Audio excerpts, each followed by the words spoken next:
야구의 신, 야신 김성근 감독의 별명입니다. 자, 김성근 감독. 그러나 이 프로야구 한화팀이 연전 연패 때문에 최악의 상황에 몰렸는데요. 박근혜 대통령이 이끌어갈 한국호와 관련해서 다양한 정치 리더십, 야구 리더십 얘기를 좀 나눠보겠습니다. 자, 천상석 차장.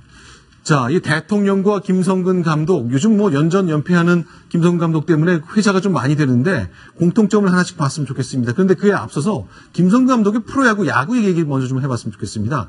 김성근 감독 성적이 얼마나 나빠진 거죠? 지금 3승 13패니까요. 승률이 채 2할이 되지 않습니다. 제가 뭐 20년 넘게 하나 팬이지만 이렇게 못하니까 저도 슬슬 팀을 옮겨야 되는 생각이 들 정도로 좀 화가 나는데 물론 뭐 하나 팬들 별명이 보살 팬이에요. 그렇게 꼴찌를 할 때도 계속해서 팀을 지켰기 때문에 이번에도 끝까지 이제 팀을 떠나지 않을 것이라고 생각하지만 최근에 이제 김성근 감독의 이 감독 스타일과 좀 너무 팬심이 어긋나는 것 아니냐. 그래서 좀 안 좋은 소리들이 많이 나오고 있습니다. 근데 한화는요, 올 시즌에 우승 후보로 거론되는 팀 아닌가요? 근데 왜 이렇게 된 거죠?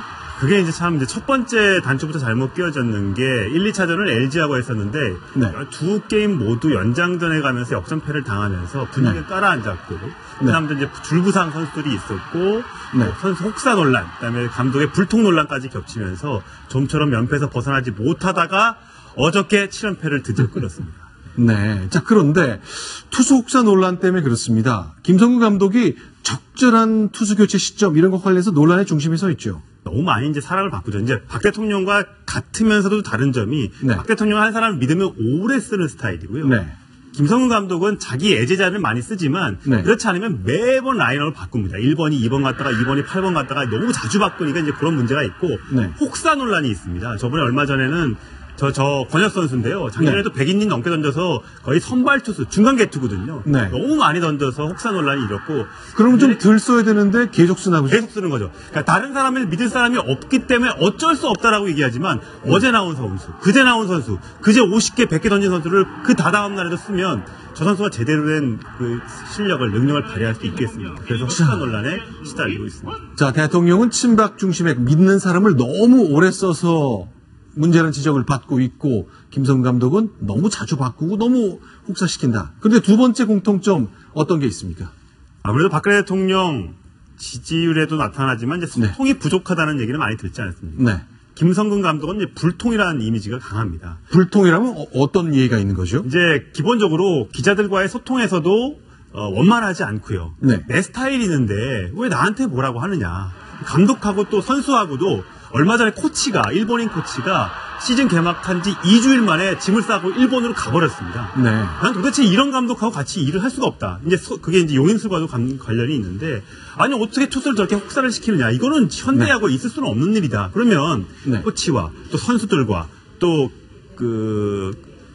선수의 대표와 얘기를 해야 되는데 그 얘기 없이 나의 스타일이 맞는 거야. 내가 야신인데 내 말을 따라야지 하면서 소통하지 않는 모습이 굉장히 박근혜 대통령과 닮아 있다는 그런 지적이 나옵니다. 자, 지금 보이는 장면은요, 2012년이니까 4년 전입니다. 박근혜 대통령이 대선 후보 시절인데요. 그때만 해도 김성근 감독은 정말 이분이 지도를 하는 팀은 늘 성공하고 또 무명 선수들도 잘 키워난다는 것 때문에 인기가 절정을 달했던 시점에 대통령 후보로서 만났습니다. 그때 나눴던 대화 한번 돌아가 볼까요? 확인해 보겠습니다.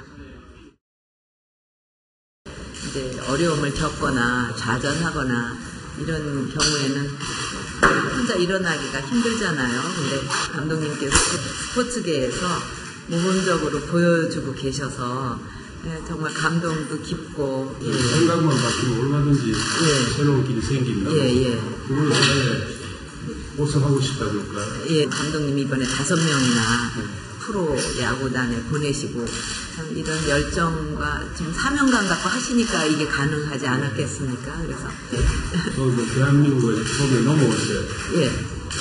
우리나라에서 최고로 되겠다는 이 신념 갖고 넘어왔습니다. 야구를 사랑하고 기회를 주겠다는 열정 뭐 이런 거로 하나가 되실 수 있다는. 그래서 제가 배우는 게 많습니다. 우리 스포츠라는 자체가 팀워크를 하는데 하나의 조직의 목적으로 같은 목적을 지금 말씀해 주시니까 다른 분야도 마찬가지라는. 얼마나 선수를 잘 키워내면 야구의 신이라고까지 불렀겠습니까? 김성근 감독. 누구나 굴곡은 있는 거죠. 부침이 있는 겁니다만 세 번째 공통점 한번 봐야 될 것 같네요. 자, 어떤 거죠? 아무래도 뭐 정치나 스포츠나 실력, 그다음에 성적으로 평가를 받게 되는데요. 박근혜 대통령의 성적, 아무래도 총선 패배와 또 지지율로 평가를 받을 텐데 오늘 나온 여론조사에서는 이제 지지율이 사상 최저, 역대 취임 이후 최저치를 떨어졌고요. 29%였고요. 김성근 감독 앞서 말씀드렸다시피 3승 13패로 우승 후보에서 일약 꼴찌 후보 1등과 8게임 반 차가 나는 꼴찌를 달리고 있습니다. 자, 구자웅 차장. 이제 그래서 김성근 대통령의 리더십 청와대에서 많이 공감을 받았기 때문에 청와대까지 가서 행정관들한테 또 비서관들한테 연설까지 했죠. 강연까지 했죠. 그렇습니다. 2014년에 강연을 했는데요. 이 세상 모든 손가락질을 이겨야 리더가 될 수 있다. 사람들의 손가락질을 피하는 것 자체가 리더가 될 자격이 없는 것이며 내가 욕을 먹더라도 내 뒤에 사람이 편하게 일을 할 수 있게 만들어줘야 된다. 이제 어떻게 보면 이제 뭐 그 끌고 가는 리더십 이런 것을 이제 그 강조를 했는데요. 근데 당시 상황이요. 2014년이면 세월호 사건이 나서 세월호 특별법으로 국정이 거의 마비된 상태였습니다. 그때 손가락질을 많이 받지만 그런 손가락질을 다 이겨내고 끌고 가라. 어떻게 보면 청와대는 필요한 얘기만 좀 받아들인 게 아닌가 싶습니다. 자, 근데 당시 동아일보 사설을 보면요. 야구와 정치는 다른 것 아니냐. 손가락질 이겨내라 하는 김성근 감독의 이 메시지가 국정에 좀 안 맞다는 취지의 지적을 했었는데 저는 그 김성근 감독, 저도 야구 엄청나게 좋아하는데 그 김성근 감독의 리더십은 뭐냐 하면 선수는 하나의 부품이라고 생각하시는 분이에요. 자기가 구상하는 어떤 전체적인 조직 속에서, 체계 속에서 선수들은 자기 역할, 그러니까 그걸 뛰어넘지 않고 감독이 요구하는 역할을 제대로 수행해야 한다. 이런 거거든요. 그런데 정치에서 이 한 사람 한 사람이 전부 다 그 중요한 국회의원이고 이런 분들이 지금 김성근 감독의 어떤 리더십대로 한다면요. 아무 필요가 없는 거예요. 그냥 그 리더 한 사람, 뛰어난 사람이 있으면은 나머지는 그냥 내가 조련해가지고 내가 필요한데 적재적소에 쓰면 된다 이건데. 그러니까 저게 지금 우리 아까 그 동아일보 칼럼에서 그렇게 보고 있는 거죠. 정치와 스포츠는 김성근 감독이 보는 스포츠는 완전히 다르다는 거죠. 자, 그런데 어제자 동아일보 칼럼을 보면요. 노무현 대통령 밑에서 정책실장을 했던 국민대 교수 김병준 칼럼인데 청와대 내부 4년차 때 분위기를 이렇게 스스로 얘기합니다. 이게 노무현 청와대의 4년차 얘기입니다. 좀 소개 좀 해주시죠. 4년차에 다시 박 대통령, 노무현 대통령이 주재하는 회의에 들어갔을 때 분위기를 묘사한 건데요. 대부분이 고개를 숙이고 뭘 그렇게 적는지 펜만 움직이더라. 대통령의 말에 대한 반응도 없었다.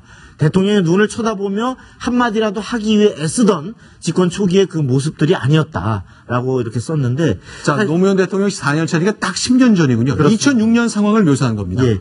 저는 사실 저 얘기의 그 전반부도 사실 구도로 직접 이제 김병준 전 실장한테 들은 적이 있는데. 그 초기에 사실 그 노 대통령이 집권 초기에 했을 때는 같이 우리가 뭐 잘 알듯이 일부는 이렇게 노 대통령 인자에서 담배도 피우기도 하고 또 이렇게 거침없이 노 대통령 얘기할 때 그게 사실은 이런 측면이 있습니다. 저런 측면이 있습니다. 얘기를 했는데 한 2년 차 가더니 노 대통령이 이렇게 좀 듣기를 이렇게 얘기할 때 저건 내가 다 아는 얘기인데 왜 또 하지? 뭐 약간 이런 표정, 이런 반응이 나오기 시작해서 3년차 가서는 조금 약간 좀 거스르는 얘기를 하면 약간 좀 듣기 싫은 표정이 있는데 이제 그 이후로 아까 지금 그 4년차입니다. 4년차에 가니까 아예 뭐라고 의견 제시를 하는 참모가 없더라는 얘기입니다.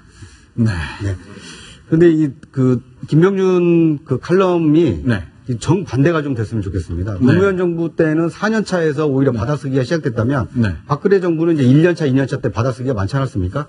오히려 4년차 때부터는 활발한 토론이 일어나는 청와대로 그런 모습을 보여준다라면 오히려 이번 총선의 민의를 청와대가 더 적극적으로 수용하는 이런 좀 달라진 청와대 모습을 보여줄 수 있지 않을까 싶습니다.